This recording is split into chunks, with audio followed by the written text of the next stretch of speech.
Hello everyone, welcome to this channel nursing guidance.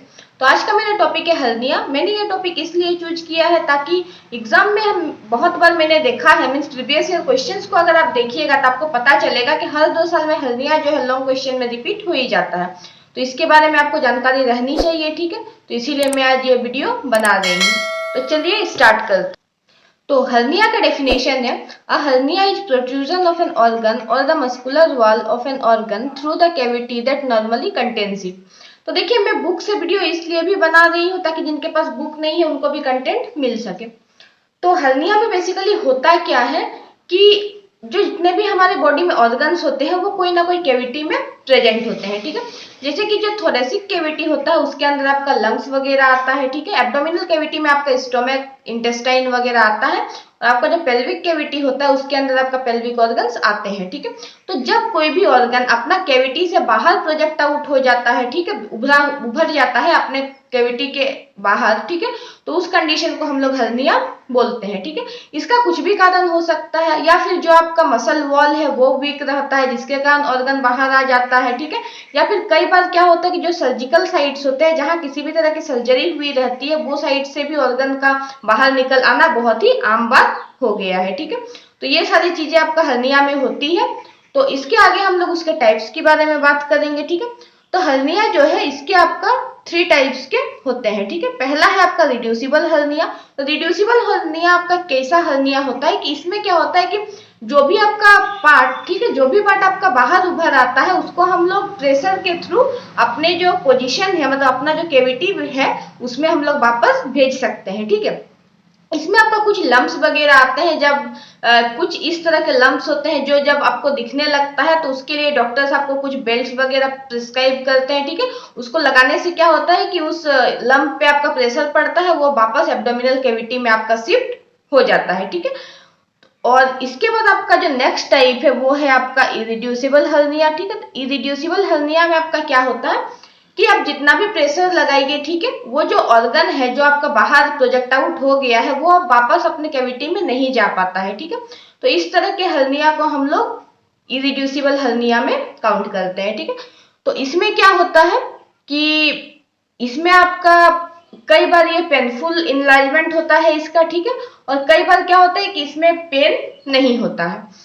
इसके बाद आपका जो लास्ट जो आपका हर्निया है ये है आपका स्ट्रेंगुलेटेड हर्निया, ठीक है। तो इसमें क्या होता है कि आपका जो ऑर्गन है, ठीक है, वो अपना कैविटी से बाहर आ करके जो इंटेस्टाइन के साथ वो ट्विस्ट हो जाता है और इंटेस्टाइन में जो ब्लड फ्लो होता है, ठीक है, उसको वो ब्लॉक कर देता है, ठीक है। ये बहुत ही मतलब इमरजेंसी वाला सिचुएशन हो जाता है अगर स्ट्रेंगुलेटेड हर्निया होता है तो। और इसमें आपका एक ही ऑप्शन बचता है, वो है सर्जरी। विदाउट सर्जरी इसका रिपेयरमेंट होना बहुत ही मुश्किल होता है। ये था आपका टाइप्स ऑफ हर्निया। इसके आगे अगर हम लोग देखेंगे तो आपका क्लासिफिकेशन ऑफ हर्निया है, ठीक है। तो क्लासिफिकेशन ऑफ हर्निया आपका किस तरह से किया गया है, तो इसमें आपका एरिया के बेसिस पे आपका हर्निया का क्लासिफिकेशन किया गया है, ठीक है। तो सबसे पहले हम लोग देखते हैं, सबसे पहला टाइप है आपका इंग्विनल हर्निया, ठीक है। इंग्विनल हर्निया क्या होता है, तो इंग्विनल हर्निया में जो हर्निया होता है वो आकर होता है आपका ग्रोइन रीजन में, ठीक है।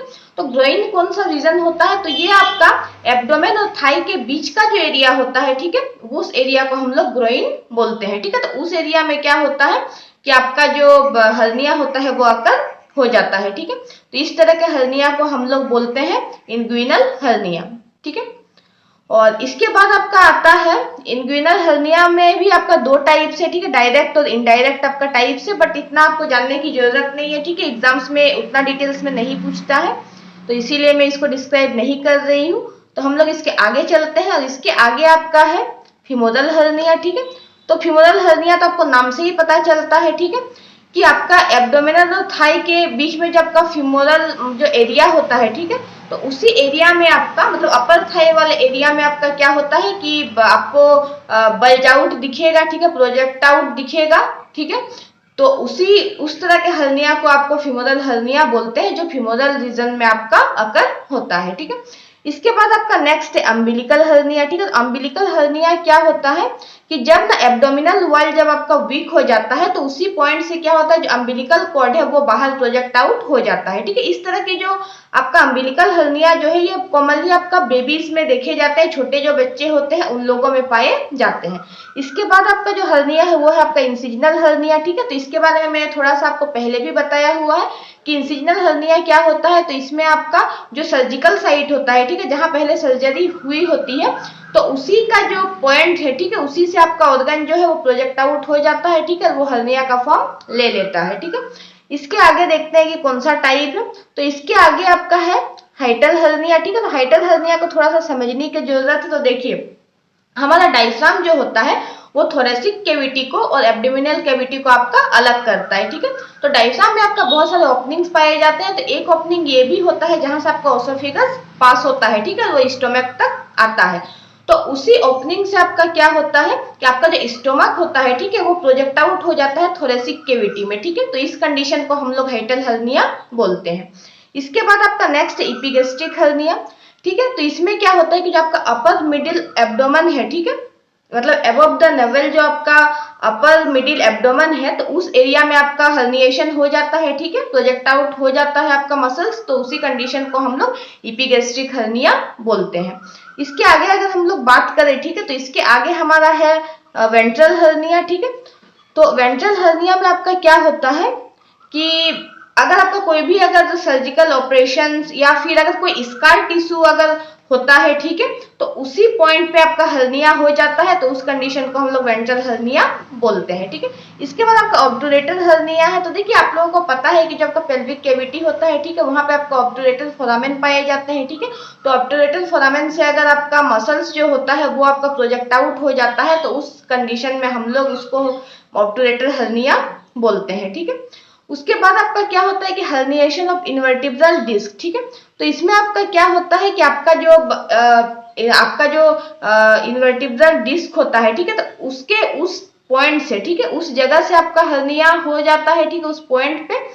तो उससे आपका मसल्स बाहर आ जाते हैं, ठीक है, नर्व जो है वो कंप्रेस होने लगते हैं। तो उस कंडीशन को हम लोग हर्निएशन ऑफ इनवर्टिब्रल डिस्क बोलते हैं, ठीक है। तो अब आगे हम लोग देखेंगे कि इसका कॉज और रिस्क फैक्टर क्या क्या है, ठीक है, हर्निया का। तो देखिए सबसे पहले क्या है कि आपका ओबेसिटी के कारण हो सकता है, ठीक है, या फिर हैवी लिफ्टिंग के कारण हो सकता है, ठीक है, या फिर आपका मतलब परसिस्टेंट अगर कफ या स्नीजिंग होता है उससे भी हो सकता है। उसके बाद आपका डायरिया या कंस्टिपेशन से हो सकता है, ठीक है। उसका एसाइटिस एक कंडीशन है जिसमें एब्डोमिनल कैविटी में फ्लूइड भर जाता है तो उस कंडीशन में भी आपका हो सकता है, ठीक है। ये सारा आपका कंडीशन है। इसके अलावा पुअर न्यूट्रिशन, स्मोकिंग, ये सारे भी आपका रिस्क फैक्टर में आ सकते हैं। इसके आगे है आपका डायग्नोस्टिक इवेल्युएशन, किस तरह से हम लोग डायग्नोस करेंगे, ठीक है। तो डायग्नोस्टिक इवेल्युएशन में आपका कंप्लीट ब्लड काउंट है, ठीक है, इलेक्ट्रोलाइट, बर्न, क्रिएटिनिन लेवल्स हम लोग देखेंगे। इसके बाद यूरिन एनालिसिस भी उसमें हम लोग कर सकते हैं, ठीक है। ये सारे आपका डायग्नोस्टिक इवेल्युएशन थे। इसके आगे अगर हम लोग बात करेंगे, ठीक है, कुछ और हमारे डायग्नोस्टिक इवेल्युएशन की, ठीक है, तो इसमें हम लोग का अल्ट्रासोनोग्राफी आता है, ठीक है, अल्ट्रासोनोग्राफी आता है, फिर आपका सीटी स्कैनिंग वगैरह भी आता है। इसके बाद अगर बात करें मैनेजमेंट की, ठीक है, तो इसका मैनेजमेंट जो है वो सर्जरी ही होता है, ठीक है। तो सर्जरी में आपका हर्निया रिपेयर सर्जरी जो होता है उसमें आपका फिमोरल हर्निया रिपेयर होता है, इंग्विनल हर्निया रिपेयर होता है, अम्बिलिकल हर्निया रिपेयर होता है, इंसिजनल हर्निया रिपेयर होता है, हाइटल हर्निया में भी आपका रिपेयरमेंट होता है, ठीक है। इसका जो प्रोसेस है, ठीक है, वो उसके लिए मैं अलग वीडियो बनाऊंगी। अगर आपको चाहिए तो आप उसके लिए मुझे कमेंट कीजिएगा नीचे कि अगर आपको जो प्रोसेस है उस पर अगर वीडियो चाहिए तो मैं सारे सर्जरी का जो साइट्स है उसके बारे में वीडियो बनाऊंगी। बट इस वीडियो को मैं थोड़ा शॉर्ट करना चाहती हूँ, ठीक है, तो इसीलिए मैं अभी डिटेल्स नहीं दे रही हूँ। इसके आगे आपका क्या है, तो इसके आगे आपका लेप्रोस्कोपी है, ठीक है। लेप्रोस्कोपी करके भी हम लोग उसको निकाल सकते हैं, या फिर आपका रिडक्शन ऑफ हर्निया में आपका कुछ भी जैसे कि बेल्ट वगैरह जो मैंने कहा था तो वो सारी चीजों से भी आपका जो है वो वापस चला जाता है, ठीक है। इसके बाद आपका क्या है कि नर्सिंग मैनेजमेंट आपका मेन चीज है, ठीक है। तो नर्सिंग मैनेजमेंट में क्या है, तो नर्सिंग मैनेजमेंट में देखिए दो तरह का मैनेजमेंट है, ठीक है। पहला तो आपका सर्जरी से पहले, ठीक है, जिसको हम लोग प्री ऑपरेटिव केयर में हम लोग रखते हैं, ठीक है। दूसरा है आपका पोस्ट ऑपरेटिव केयर। तो आपका प्री ऑपरेटिव केयर में आपको क्या करता है कि बिफोर ऑपरेशन क्या करता है कि ब्लड और यूरिन कलेक्ट कर लेना है आपको टेस्टिंग के लिए, ठीक है, एक्सरे वगैरह निकाल करके रखना है, ठीक है। और फिर इंडोस्कोपी वगैरह आपको कर लेना है, एनेस्थेसिया आपको दे देना है, ठीक है, बिफोर ऑपरेशन। और मेडिकल जितना भी आपका मेडिसिन वगैरह यूज होगा, जो भी उनके साथ होने वाला है उसके बारे में उनको जानकारी दे देना है, ठीक है। और जो ऑपरेशन का दिन होता है उस दिन पेशेंट को कुछ भी खाने या फिर पीने के लिए नहीं बोलना है। तो ये सारा आपका चीज आप कर सकते हैं, ठीक है, ये सारा चीज आप कर सकते हैं। और इसके आगे आपका है पोस्ट ऑपरेटिव केयर, ठीक है। तो पोस्ट ऑपरेटिव केयर आपका जो ऑपरेशन के बाद जो है वो वाला आपका केयर है, ठीक है। तो इसमें आपको क्या करना है कि आपको मतलब पेशेंट को क्लियर लिक्विड डाइट पे रखना है जब तक आपको डॉक्टर मतलब एडवाइस ना करे कुछ लेने के लिए, ठीक है। उसके बाद आपको क्या करना है कि इजी एक्टिविटीज में आपको पेशेंट को पार्टिसिपेट कराना है, जैसे वॉकिंग वगैरह, ठीक है। थोड़ा सा अगर उतना कंफर्टेबल नहीं है तो आप जो बेड है बेड से उनको बैठने के लिए बोल सकते हैं, ठीक है। छोटा मोटा चीज आप करने के लिए बोल सकते हैं, इससे जो ब्लड सर्कुलेशन होता है बॉडी का वो सही रहता है, ठीक है। उसके बाद क्या है कि आपको अगर पेन अगर है अभी भी, ठीक है, तो आपको जो आपका माइल्ड जो आपका सिडेटिव्स होते हैं, ठीक है, या फिर एनाल्जेसिक होते हैं, वो सारे चीज अगर आप डॉक्टर प्रिस्क्राइब किए हुए हैं तो वो सारी चीज आप दे सकते हैं। प्रिवेंशन में आपका क्या कर सकते हैं, तो एक हेल्दी वेट पेशेंट को मेंटेन करने के लिए बोल सकते हैं अगर आपको लगता है कि पेशेंट ओवरवेट है, ठीक है। और उसके बाद आपको क्या करना है कि फ्रूट्स वेजिटेबल्स ये सारी चीजों को आपको उनको खाने के लिए बोलना है, ठीक है। उसके बाद आपको फाइबर फूड लेने के लिए बोलना है ताकि कंस्टिपेशन से पेशेंट बचा रह सके। और आपको जो हेवी ऑब्जेक्ट्स जो है उसको लिफ्ट करने से आपको अवॉइड करने के लिए बोलना है पेशेंट को, ठीक है। इसके बाद क्या करना है कि अगर पेशेंट स्मोक करता है तो आपको स्मोकिंग वगैरह उनको छोड़ने के लिए बोलना है। तो यही था आज का टॉपिक हर्निया, ठीक है। आई होप कि मैंने शॉर्ट में जितना समझाना चाहा था आप लोगों को मैं समझा पाई हूँ। इससे आगे अगर आपको और भी किसी चीज टॉपिक पर वीडियो चाहिए तो आप कमेंट कर सकते हैं। आज के लिए इतना ही, मिलते हैं दूसरे वीडियो पर, तब तक के लिए थैंक यू।